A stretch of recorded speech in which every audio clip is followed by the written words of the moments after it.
Sesi mengaji, belajar Islam lebih dekat. Assalamualaikum warahmatullahi wabarakatuh.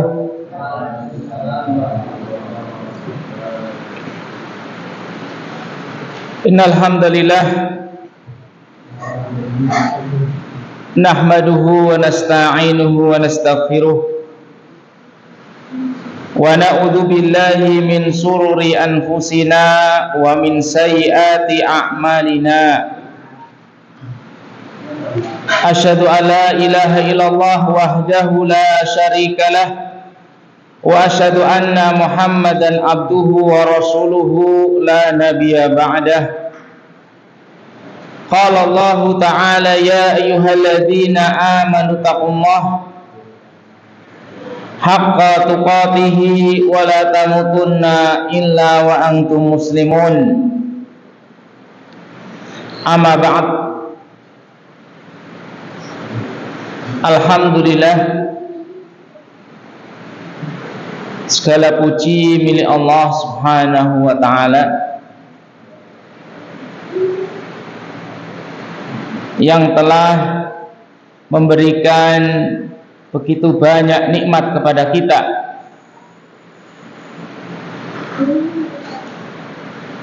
sehingga kita bisa berjumpa, bermuajahah, bertatap muka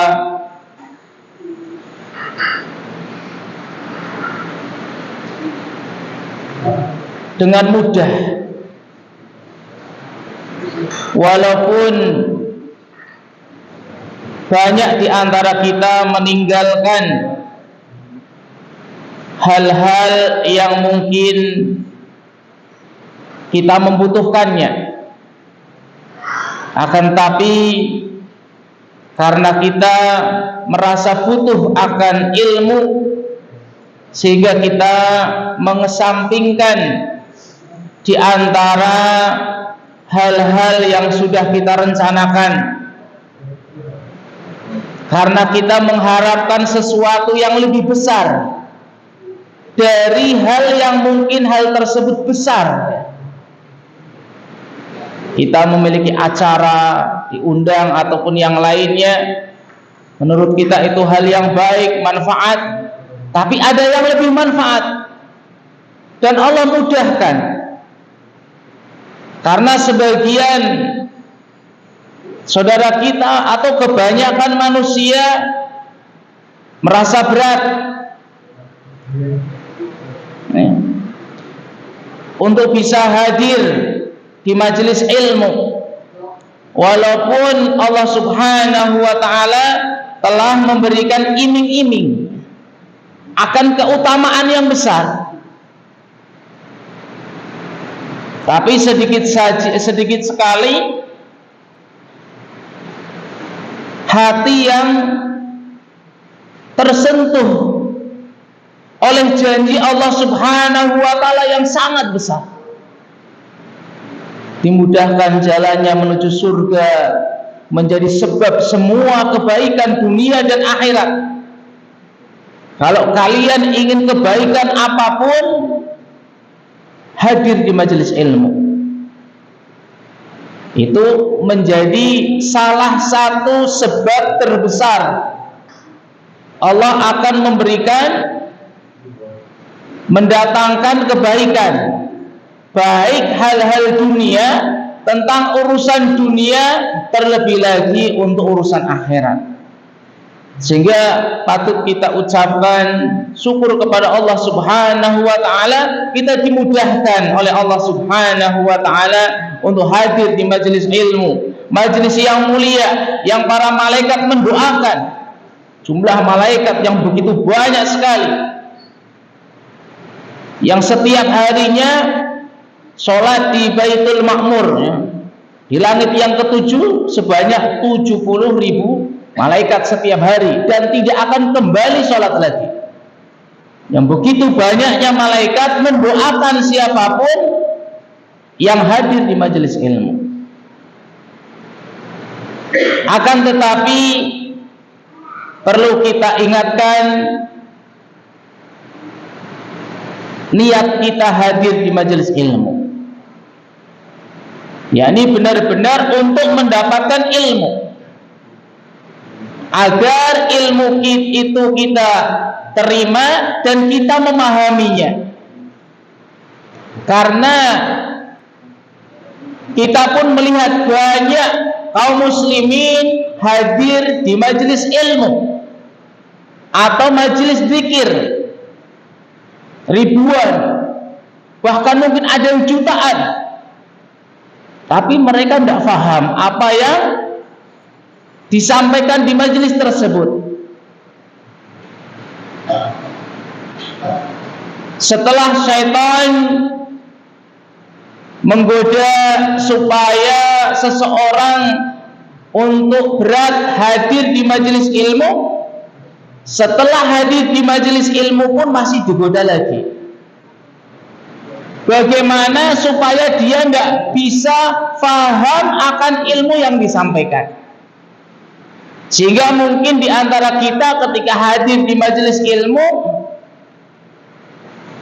tidak memperhatikan apa yang disampaikan, tapi ingat apa saja yang di rumah. Bahkan kadang-kadang kita kehilangan di rumah, di majelis ilmu ingat. Di rumah nyari dompet, di mana dompet itu ya? Tanya anak ini tidak ketemu. Ketika sudah konsentrasi di majelis ilmu, tiba-tiba ada bisikan, itu dompet kamu itu di dapur itu lagi masak, taruh di samping kompor. Nah, sehingga jadi panik dia di majelis ilmu, pikirannya ke rumah. Nanti dompetnya diambil kucing, ya. Masa kucing mau jajan, ya. Itu selalu ada saja setan ingin memalingkan seseorang yang hadir di majelis ilmu, sehingga mari kita luruskan niat kita untuk mendapatkan ilmu. Benar-benar ilmu itu bermanfaat bagi kita, sehingga ketika kita keluar dari majelis ilmu ada tambahan ilmu, sebagaimana doa Nabi kita Muhammad sallallahu alaihi wasallam, Rabbi zidni ilma, berilah aku tambahan ilmu, bukan Rabbi zidni rizqan, bukan ya Allah berilah saya tambahan rezeki, bukan. Karena kita tidak usah minta pun akan dikasih rezeki selama nyawa kita itu masih menempel di tubuh kita. Tapi mintalah tambahan ilmu. Jamaah yang semoga dirahmati Allah Subhanahu wa taala, di kesempatan yang mulia ini akan kita sampaikan tentang hak manusia. Secara khusus adalah hak kaum muslimin. Dan kita sudah memasuki yakni al-haqqu tasi', hak yang ke-9 yang disampaikan oleh Syekh Muhammad bin Shalih Al-Utsaimin rahimahullahu taala. Qala al-mu'allif rahimahullahu taala menjelaskan tentang hak-hak kaum muslimin, sesama kaum muslimin, sesama umat Islam secara khusus. Wa hadhihi al-huquq katsiratun jiddan. Beliau menjelaskan bahwasanya hak kaum muslimin itu banyak sekali. Faminha, di antaranya masabata fi sahih, disebutkan dalam Sahih Muslim.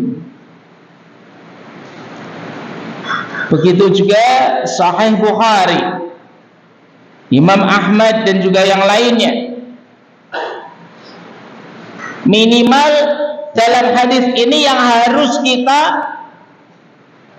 laksanakan minimal, karena ini merupakan kewajiban yang paling besar. Kewajiban yang paling besar yang harus kita tunaikan kepada saudara kita yang muslim. Anna Nabi sallallahu alaihi wasallam qala, bahwasanya Rasulullah sallallahu alaihi wasallam bersabda, haqqul muslim 'alal muslim sittun. Hak seorang muslim atas muslim yang lainnya ada 6. Walaupun tadi disebutkan oleh Syaikhul banyak sekali.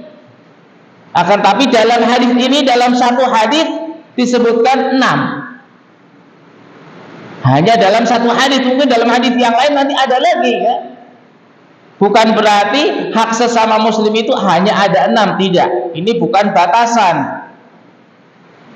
Hanya disebutkan dalam satu hadis itu ada 6 ya. 6 adab atau 6 kewajiban yang harus kita tunaikan kepada saudara kita muslim yang lainnya. Sehingga dimanapun kita berada juga akan disayangi oleh seorang muslim. Bahkan seorang muslim yang belum kita kenal ya, mungkin akan senang kepada kita ketika kita menunaikan hak-hak mereka. Apalagi kaum muslimin yang di sekitar kita, tetangga kita, saudara kita. Nah, ini pentingnya adab, pentingnya akhlak. Jadi kita sedang belajar akhlak ini. Akhlak kita kepada sesama kaum muslimin. Minimal 6 yang harus kita ketahui. Kata Rasulullah SAW, "Idza laqitahu fasallim alaih." Yang pertama, apabila engkau bertemu, mengucapkan salam kepadanya. Wa idza da'aka fa'ajibhu. Yang kedua, apabila mengundangmu, maka penuhilah.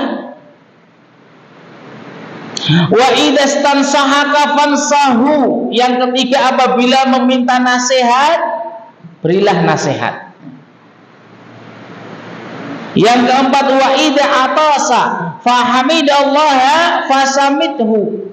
Apabila bersin ya, mengucapkan alhamdulillah, maka ucapkan yarhamukallah. Kemudian yang kelima, wa idza marida fa'udhu. Apabila sakit maka jenguklah. Dan yang keenam, wa idza mata fattabi'hu. Apabila meninggal dunia, maka iringilah jenazahnya, atau ikut membantu proses mengurusi jenazah. Ini akan kita jelaskan satu persatu di antara 6 hak kaum muslimin yang harus kita perhatikan. Hak yang pertama adalah assalam, mengucapkan salam. Fassalamu sunnatun muakkadatun. Hukumnya adalah sunnah muakkadah. Bagi mengucapkan hukumnya sunnah muakkadah, sunnah tapi yang sangat-sangat ditekankan. Wa huwa min asbabi ta'alufil muslimin. Karena ini menjadi sebab sesama kaum muslimin akan semakin erat hubungannya, semakin bersatu. Maka ketika bertemu ucapkan salam, assalamualaikum.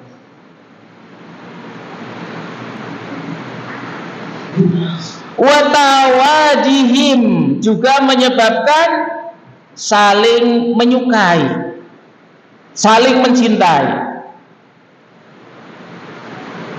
Sebagaimana sabda Rasulullah SAW dalam sebuah hadis riwayat Imam Muslim, Imam Tirmidzi, Ibnu Majah dan yang lainnya, beliau bersabda, "Wallahi la tadkhulul jannah."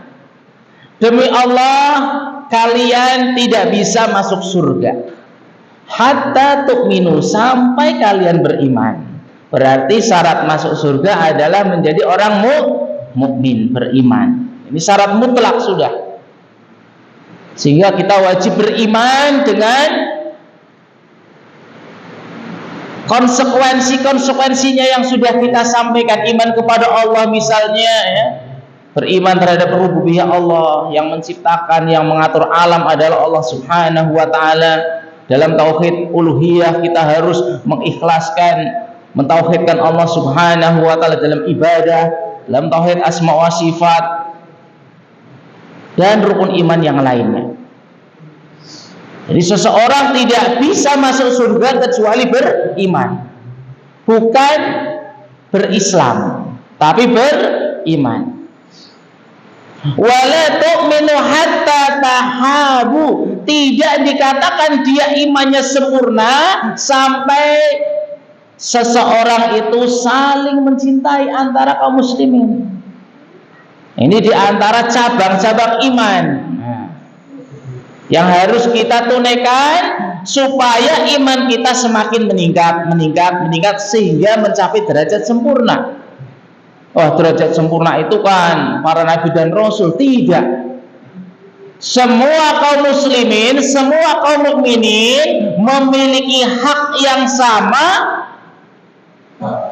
untuk menjadi orang mukmin yang sempurna. Jangan sampai ada di benak kita, oh mukmin yang sempurna itu hanya para nabi dan rasul. Tidak. Selagi dia mengamalkan semua cabang-cabang keimanan, tidak melaksanakan pembatal-pembatalnya, maka siapapun bisa mencapai derajat tersebut. Sehingga bagi kita agar lebih bersemangat lagi untuk menuntut ilmu agar mengetahui cabang-cabang tersebut.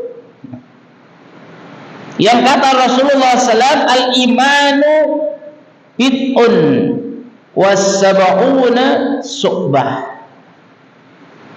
Iman itu memiliki 3 sampai 9 ya, 79 cabang.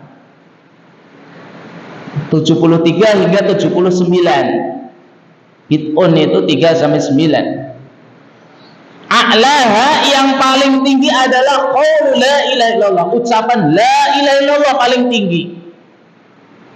Sehingga kita wajib mengetahui maknanya ya, yang dulu sudah kita sampaikan tentang syarat agar diterima la ilaha illallah. Ada 7 syarat.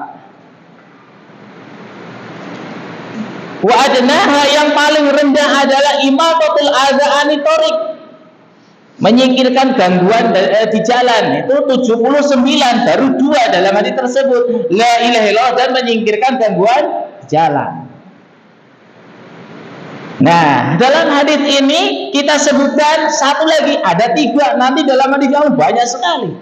Sehingga semakin kita menuntut ilmu, semakin kita akan tahu cabang-cabang keimanan tersebut. Ketika tercapai 79 cabang tersebut, ya sudah menjadi mukmin yang sempurna dan mudah. Tidak ada yang sulit. Paling tinggi ucapan la ilaha illallah. Kalau seseorang yang menuntut ilmu sangat mudah. Mentauhidkan Allah itu kan justru akidah yang sangat mudah. Menyembah hanya satu Tuhan. Kalau menyembah banyak Tuhan, bukankah itu malah sulit? Nyembah ini, takut dengan ini, takut ini. Ada pohon besar, aduh merinding ini, angker ini. Ya. Lihat ini angker lagi. Ya, tidak ada tempat yang tidak angker, semuanya angker. Ya. Tidak biasa masuk masjid saja angker, karena tidak ada jamaahnya. Ya. Hanya imam sama ini. Ini pentingnya kita menuntut ilmu. Seseorang tidak bisa masuk surga sampai beriman. Tidak dikatakan imannya sempurna sampai dia saling mencintai sesama kaum muslimin. Afala ukhbirukum bisyai'in idza fa'altumuhu tahabbtum. Tidakkah aku ingin kabarkan kepada kalian? Maukah aku kabarkan sesuatu yang apabila kalian melakukan amalan tersebut, kalian akan saling mencintai. Afsus salam bainakum. Ya, ini apa? Sebarkan salam. Sebarkan salam. Ucapkan salam. Assalamualaikum. Ajeng pundi? Ajeng sabin. Tasik nopo. Nah, itu ucap salam itu. Menyapa itu salam. Tapi salam dalam Islam yang terbaik adalah assalamualaikum. Nah, tapi mengucapkan amit, monggo, pareng itu juga salam. Nah, itu salam. Selamat pagi, selamat siang, salam. Tapi tidak mengandung doa. Dalam Islam harus yang baik. Assalamualaikum, keselamatan untuk kalian, ada doanya.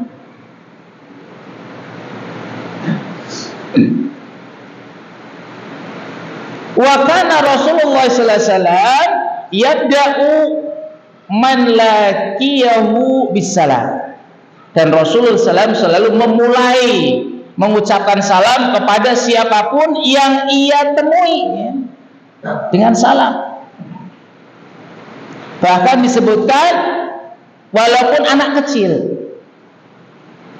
karena disebutkan dalam hadis an Abi Umamah, dari sahabat Abu Umamah, Rasulullah SAW bersabda dalam riwayat Imam Abu Dawud dan Imam Ahmad, aulan nasi billah man bada'ahum bisalam. Manusia yang paling utama, ya, di sisi Allah adalah siapa yang memulai salam di antara mereka, yang memulai salam terlebih dahulu. Walaupun di dalam sunnah ada adab-adab yang adab-adab mengucapkan salam, yakni ayyusalli mas-saghiru al-kabir. Adabnya adalah yang kecil kepada yang besar. Tapi Rasulullah SAW karena adanya keutamaan aulan nasi, yang paling utama, manusia yang paling utama adalah yang pertama kali mengucapkan salam. Walaupun sunnahnya yang kecil, hormat kepada yang besar, salam terlebih dahulu. Tapi ketika yang kecil ini tidak paham, ya, malu atau ya apa, kita yang besar yang paham ucapkan salam. Atau tidak usah nunggu. Kenapa? Karena ada keutamaan manusia yang paling mulia adalah yang pertama kali mengucapkan salam. Walaupun adabnya adalah yang kecil kepada yang besar. Wal qalilu alal katsir, yang sedikit kepada yang banyak. War raqibu alal mashi, yang berkendara kepada yang berjalan, yang berjalan kepada yang duduk. Nah, itu sunahnya. Tapi ketika salam tersebut tidak disampaikan, maka kita harus mengucapkan salam terlebih dahulu supaya mendapatkan keutamaan tersebut, menjadi manusia yang paling utama.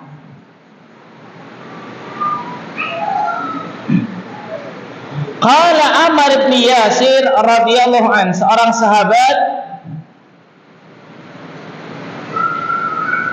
pernah mengatakan,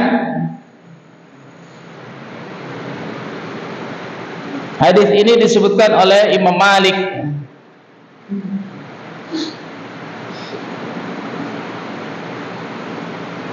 Salatun, 3 hal, man jama'ahunna faqad istakmalal iman. Siapa yang terkumpul padanya 3 hal tersebut, maka imannya sempurna.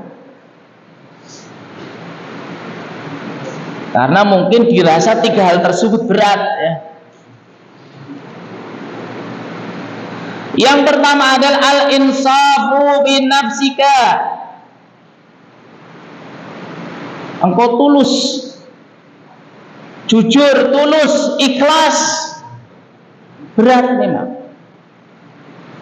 Yang kedua, badlus salam lil alam, menyampaikan salam kepada siapapun. Bahkan seorang sahabat karena ingin mendapatkan keutamaan salam, ke pasar hanya untuk memberikan salam kepada manusia, walaupun tidak kenal. Kenapa? Karena tahu keutamaan ini, tahu keutamaan salam. Assalamualaikum, assalamualaikum. Kemudian yang ketiga, wal infaqu minal iqtar, berinfak, sedekah ketika dia butuh. Berat ini, ya. Tulus mengucapkan salam kepada siapapun, jangankan salam kepada siapapun, orang yang sudah kenal saja melengos kadang, ya. Wah, ada si fulan ini, cari jalan lain. Kenapa kok lewat jalan lain? saya punya hutang. Atau yang lainnya. Masalah-masalah dunia sebenarnya. Nah, ini ujian kepada kita. 3 hal ini memang berat. Makanya disebutkan oleh Ammar bin Yasir, kalau 3 ini terkumpul kepada seseorang, imannya sempurna. Kemudian yang ketiga adalah berinfak ketika dia butuh. Dia butuh uang tersebut, ada yang lebih butuh, tapi dia yakin kepada Allah, udah saya serahkan kepada orang lain dulu. Walaupun dia butuh, dia sedekahkan, dia infakkan.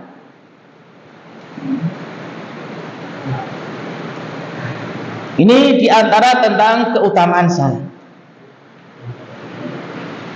Wa idza kana bad'us salam sunnatan fa inna raddahu fardu kifayatin.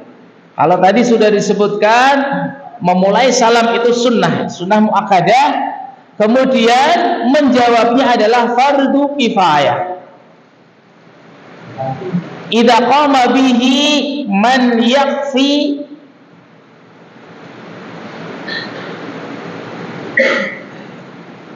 ajza'anil baqin. Jika ada seseorang yang sudah menegakkan, melakukannya, maka yang lainnya terlepas dari beban tersebut, dari kewajiban tersebut. Ini fardu kifayah. Sehingga misalnya ana salam kepada kalian, dijawab oleh 1 orang, maka sudah cukup. Sudah cukup. Tapi kalau tidak ada yang jawab, maka semuanya berdosa. Ini fardu kifayah.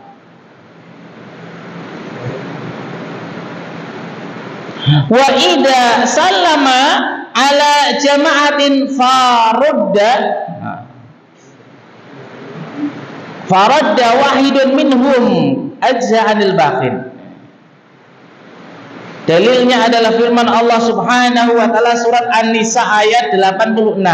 Wa idza khuyitum bi tahiyatin, apabila kalian itu diberi salam, fahayyu bi ahsana minha, maka jawablah dengan yang lebih baik. Ini dalil menjawab salam lebih baik dari yang mengucapkan aurudua atau sepadan. Assalamualaikum, waalaikumsalam, atau assalamualaikum, waalaikumsalam warahmatullah. Kalau lebih baik itu lebih bagus, tapi minimal sepadan. Jangan sampai ucapan salamnya lengkap assalamualaikum warahmatullahi wabarakatuh, waalaikumsalam, tidak boleh. Karena dalam ayat ini minimal sepadan, minimal sepadan. Atau orang assalamualaikum jawabannya ahlan wa sahlan, dia didoakan malah menjawabnya tidak membalas mendoakan, tidak sepadan. Walaupun sama-sama bahasa Arab, harus sepadan.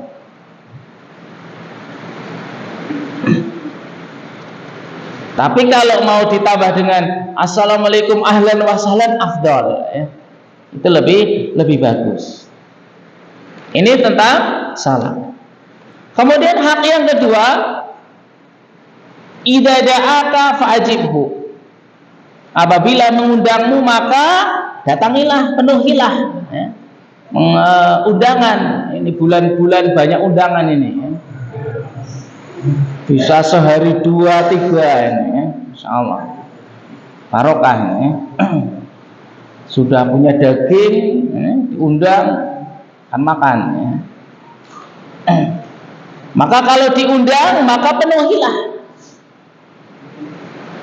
Ini undangan ke rumah, undangan makan, misalnya ada yang memiliki daging, ke rumah saya sudah masak ini, penuhilah. Cepat sekali, insyaallah.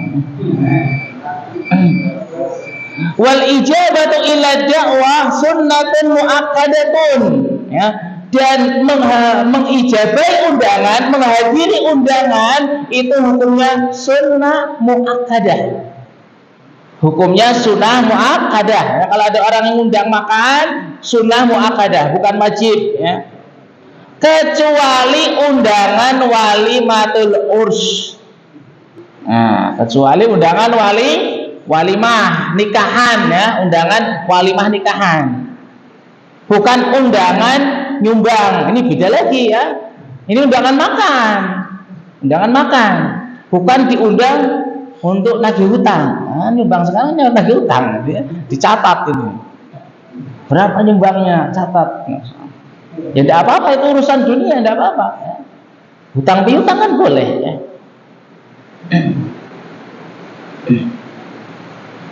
Kecuali undangan walimatul urs. Fa innal ijabata ila da'wati ilaiha wajibatun. Maka menghadiri undangan walimah, ya, makan-makan walimah itu wajib. Undangan walimahnya, ya, bukan undangan sumbangannya, ya, undangan walimahnya. Jadi kalau hadir, mau hadir apa? Walimahan. Kok enggak bawa amplop? Ya kan diundang walimahan, bukan diundang untuk nyumbang, ya. Kecuali yang punya hutang, beda lagi. Bisyurutin ma'rufatin, dengan syarat. Nah ini catatannya dengan syarat. Hukumnya wajib tapi ada syaratnya. Kita sampaikan dulu syaratnya, baru nanti insya Allah. Syarat yang pertama, hiya antakuna fil yaumil awal. Hari pertama undangannya. Jadi ketika akad nikah ada walimah pertama, kadang ada yang walimah pertama, walimah kedua, walimah ketiga, ya. Ini walimah khusus ikhwan, walimah khusus nanti orang kampung, walimah pegawai, ya, walimah macam-macam, ya. Yang pertama itu yang wajib. Nah, walimah kedua, ketiga hukumnya sunnah. Syarat yang kedua, wa ayakuna da'i musliman, yang ngundang seorang muslim, bukan walimahnya selain muslim.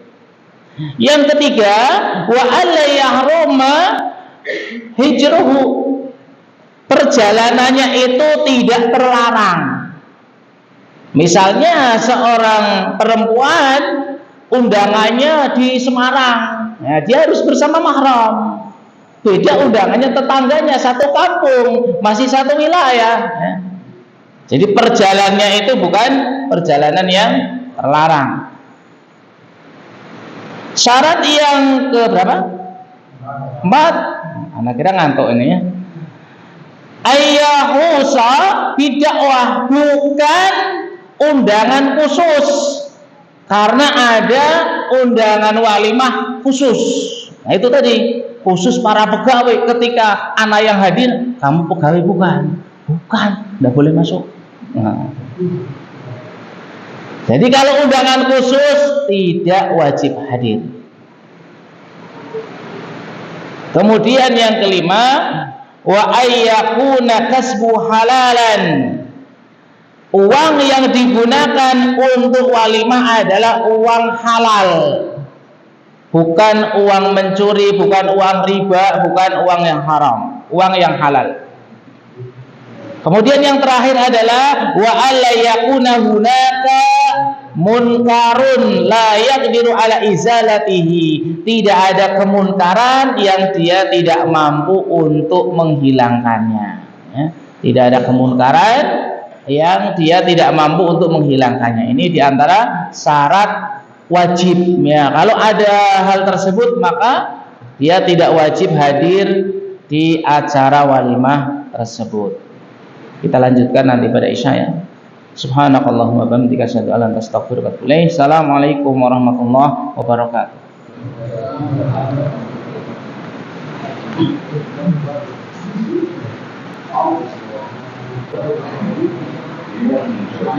Assalamualaikum warahmatullahi wabarakatuh.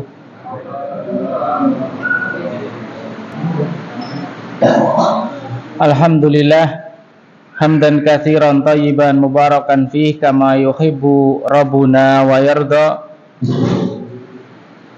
Asyhadu an la ilaha illallah wahdahu la syarikalah wa asyhadu anna Muhammadan abduhu wa rasuluhu la nabiyya ba'dahu, amma ba'd.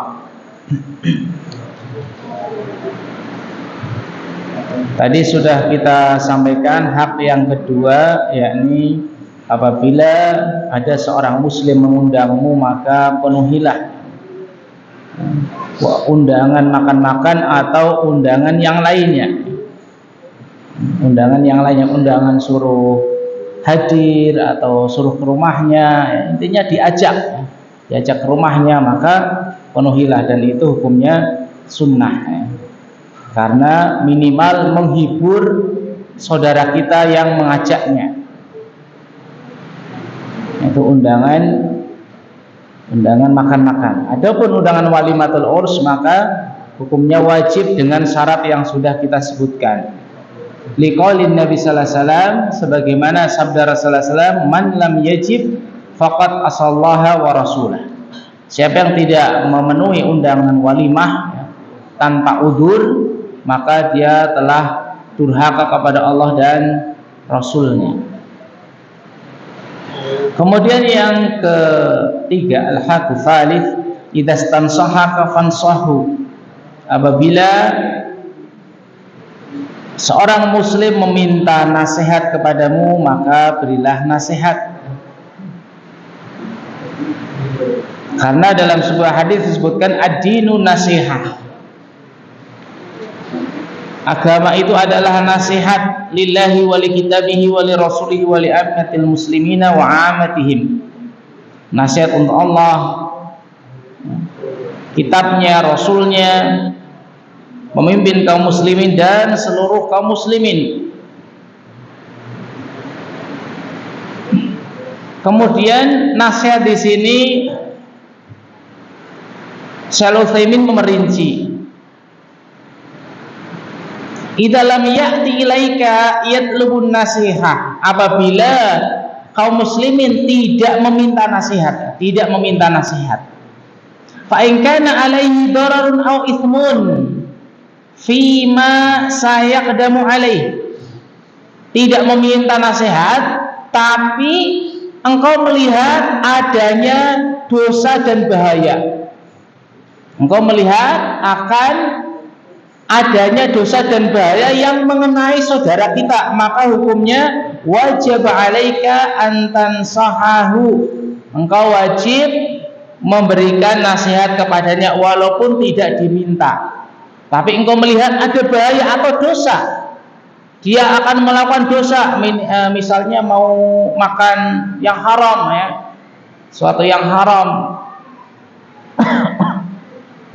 maka engkau harus menasihatinya walaupun tidak meminta nasihat. Soalnya mau makan apa? Katak, suike, kan enak Ustaz, ya enak, tapi kan Rasulullah SAW melarang membunuh. Kalau mau makan dalam keadaan hidup, keluar hidup, maka boleh. Masuk hidup, keluar masih hidup, tapi keluarnya mati, membunuhnya haram, apalagi memakannya.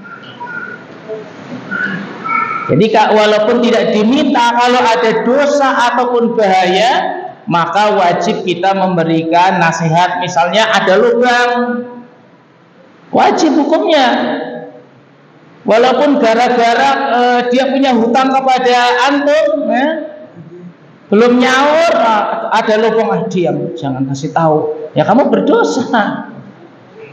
Jangan menambah dosa, jangan menambah dosa. Punya wajib. Kalau ada bahaya yang menghadangnya, maka wajib memberi tahu.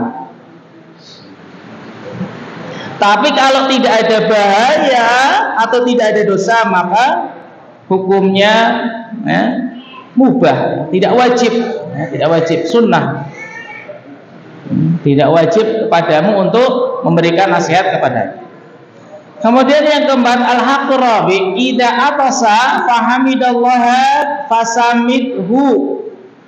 Apabila ada saudaranya yang bersin kemudian memuji Allah, alhamdulillah, bersin mengucapkan alhamdulillah, fasamidhu, maka ucapkan yarhamukallah.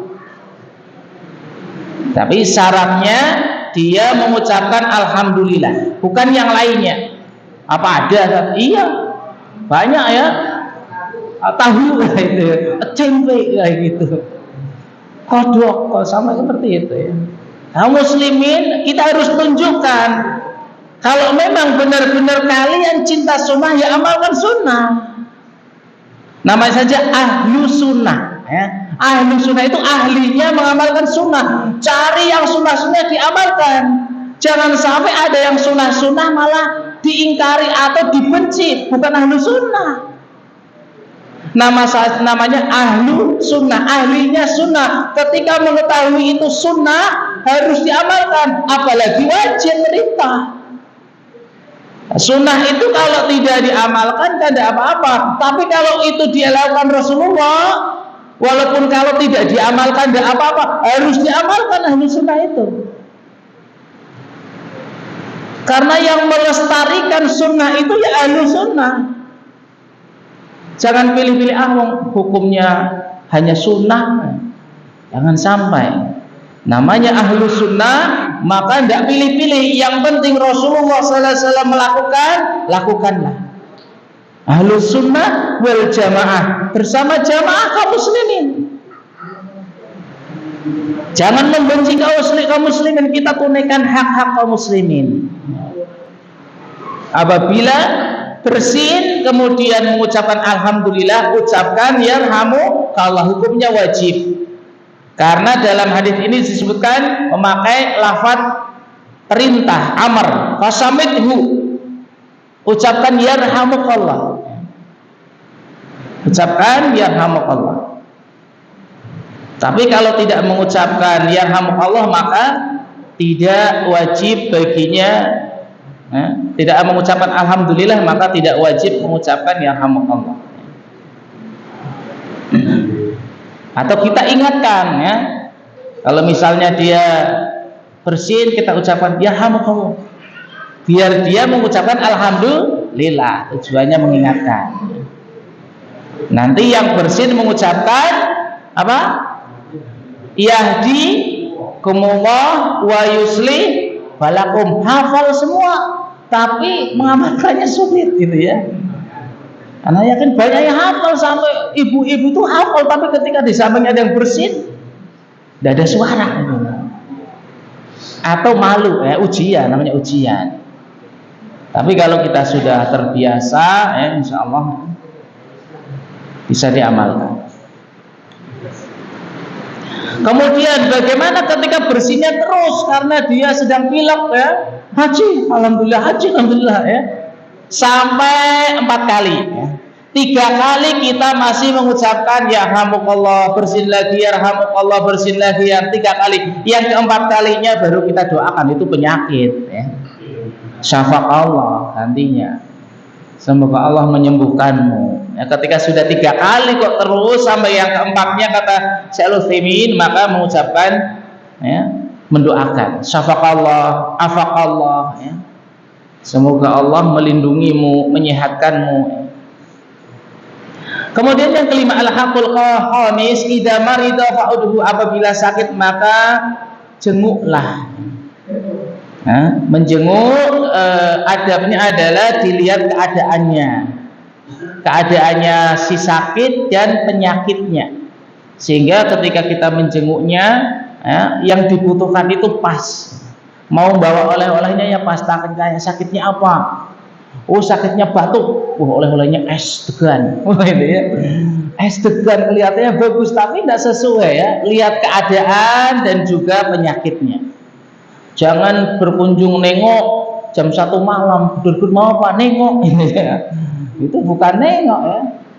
Malah tambah penyakit. Jadi lihat keadaan dan juga penyakitnya. Mungkin ada seseorang yang sakit, butuh diajak ngobrol. Kenapa? Sakit hati, patah hati ya. Ada yang sakit tapi datang langsung pergi ya. Datang kasih doakan sudah langsung pergi.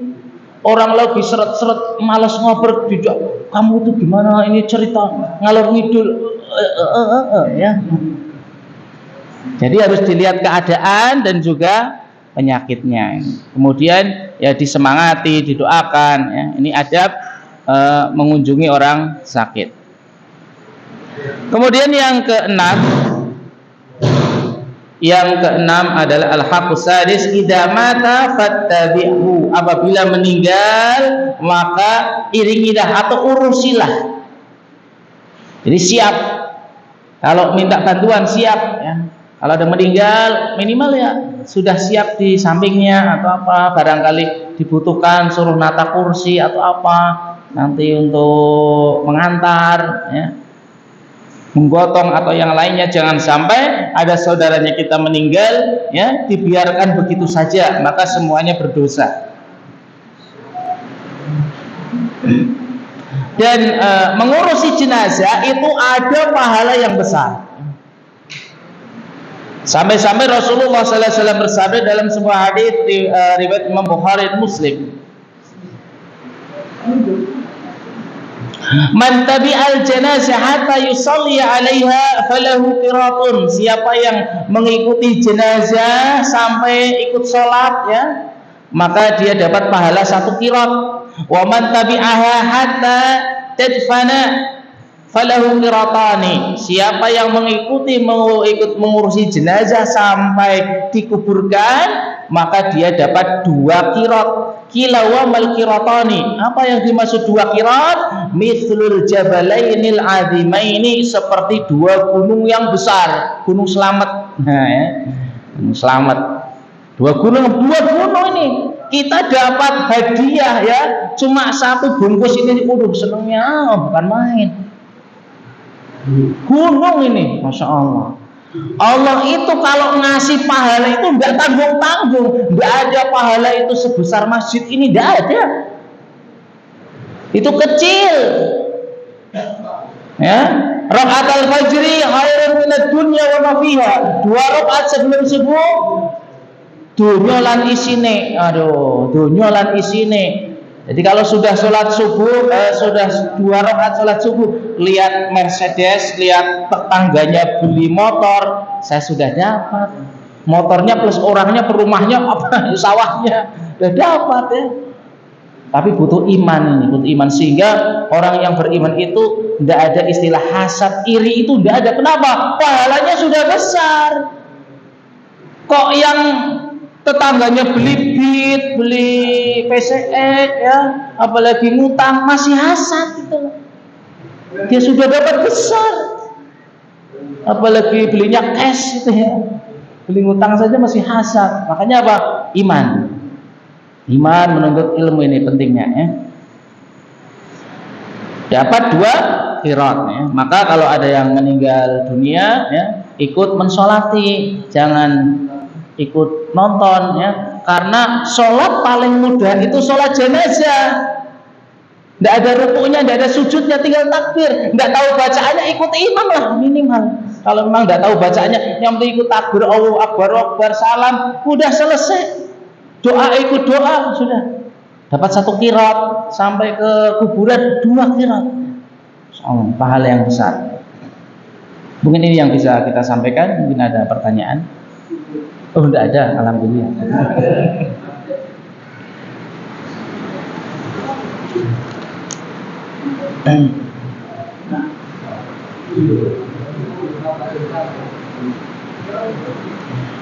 Ini ada pertanyaan. Assalamualaikum, bagaimana dengan tetangga yang tidak bersosialisasi sesama tetangga? Bagaimana tanggapan sesama muslim? Nah, ini pertanyaannya gimana? Bagaimana tanggapan sesama muslim? Bagaimana dengan tetangga yang tidak bersosialisasi dengan tetangga? Tidak bersosialisasi dengan tetangga itu macam-macam alasannya ya. Mungkin karena orangnya minder. Dalam satu kampung ada, pasti kita melihat ada orang-orang yang tidak punya teman, memang tidak mau punya teman mungkin ya. Sampai menikah sama ini tidak punya teman, memang di dalam rumah terus. Memang mungkin sudah apa ya, wataknya mungkin ya, ada wataknya. Tapi namanya kaum muslimin ya, sebagaimana sudah dijelaskan, kita disuruh bersosialisasi. Justru orang yang mengaku ahlu sunnah, orang yang paling bersosialisasi. Kalau ada kerigan, yang terdepan, jangan kerigan di belakang. Ahlus sunnah itu masalah sosialisasi harus nomor satu. Dalam hal sosial itu nomor satu. Rasulullah SAW dalam hal sosial nomor satu.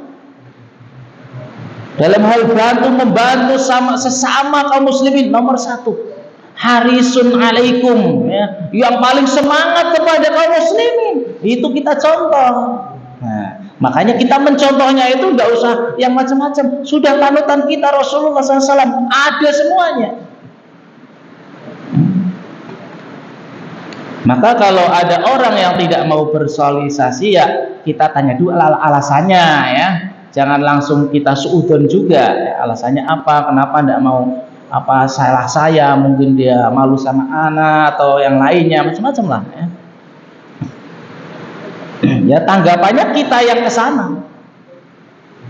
Jangan sampai dia memutus silaturahim, kita putus. Sebagaimana sudah kita jelaskan, orang yang namanya menyambung itu bukannya orang yang datang kita balas datang, bukan. Namanya menyambung silaturahim ketika dia tidak datang kita datang. Nah, ya. Jangan sampai ketika dia tidak datang, tidak mau bersosialisasi, kita justru tidak datang. Kita datangi. Mungkin ketika kita datang baru kita dia tidak datang itu karena punya penyakit atau mengurus orang tuanya atau yang lainnya, ya. Husnudzon dulu lah, ya. Kita husnudzon dulu, berbaik sangka kepada saudara kita dulu. Ketika kita sudah datang ngobrol baru tahu yang sebenarnya. Untuk menilai tidak tahu, ya. Jangan menebak-nebak, karena kebanyakan prasangka adalah dosa, salah pasti.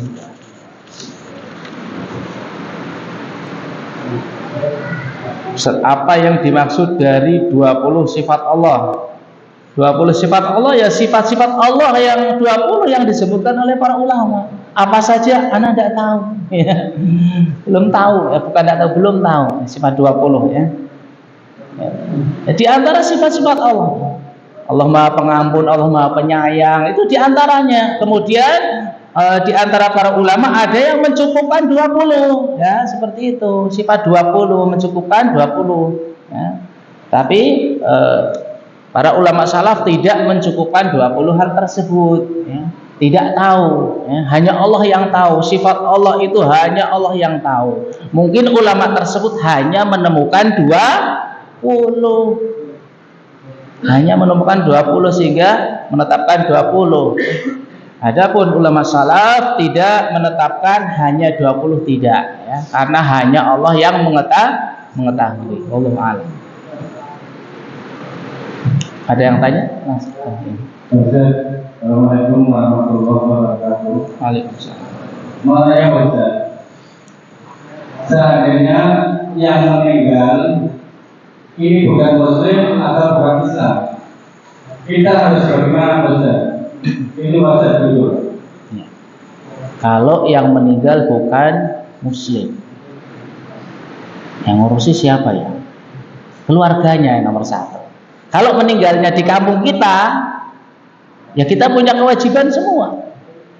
Nanti kemungkinan ini pembahasan terakhir, hak non Muslim. Ada hak non Muslim, insya Allah akan kita bahas yang terakhir. Pertanyaan yang terakhir, sifat Allah hanya ada 20. Itu bagaimana Ustaz? Sedangkan Allah itu mempunyai banyak sifat. Itu Ustaz. Iya, tadi kan sudah disebutkan. Allah sifatnya hanya Allah yang mengetahui, bukan 30, bukan 20. Ya, tidak ada para ulama yang menetapkan Allah mempunyai sifat hanya 20, tidak ada. Kalau memang ada hadisnya sifat Allah itu hanya 20, ana siap rujuk. Ya, kalau ada dalilnya atau minimal qaul sahabat lah. Qaulnya para sahabat atau tabi'in atau imam 4. Minimal sampai ke tabi'ut tabi'in, itu yang mendapatkan kemuliaan dari Allah Subhanahu wa taala, kaum terbaik. Kalau ada qaul mereka sifat Allah itu hanya 20, kita terima. Tapi sejauh ini belum Anda temukan ulama salaf yang menetapkan Allah memiliki sifat hanya 20. Akan tapi hanya Allah yang mengetahui. Oh alam. Pada ini Ustaz. Sedangkan asmaullah itu ada kalau nggak salah, maaf kalau saya dengarkan itu ada 99 Ya. Itu kemarin kalau saya simak dan gitu kok masalah itu. Iya. Dalam sebuah hadis disebutkan 99 atau mi'ah illa wahidah, 100 kurang 1. Man ahsaha dakhalal jannah. Siapa yang menjaganya, maksudnya apa? Tahu maknanya, mengamalkan, masuk surga, bukan hafal. Kalau hafal, anak kecil hafal, Al-Quran aja hafal, apalagi menghafal cuma 99. Itu bukan batasan. Semua ulama tidak ada yang menjelaskan itu nama Allah cuma 99, tidak ada. Bukan hasr, ya. Bukan batasan. Dan setiap nama pasti ada sifat. Namanya saja di situ sudah minimal 99. Kok tadi disebutkan 20 sifat, sudah menyelisih hadis tersebut. Dari satu hadis itu sudah terbantahkan bahwasanya sifat Allah itu lebih dari 20, karena setiap nama pasti mengandung sifat bagi Allah yang sempurna. Ya. Makasih Pak Ustaz. Assalamualaikum warahmatullahi wabarakatuh. Waalaikumsalam. Ada lagi? Cukup? Ya, insyaallah ya. Kalau ada yang kurang tambahan lagi, tanya yang lainnya ya. Karena ilmu saya ya cukup sampai di sini saja, tidak bisa yang macam-macam ya. Sesuai dengan kemampuan. Allahumma inna nas'aluka al-huda wa tuqa wal afafa wal ghina. Subhanakallahumma bihamdika asyhadu an la ilaha illa anta astaghfiruka wa atubu ilaik. Assalamualaikum warahmatullahi wabarakatuh.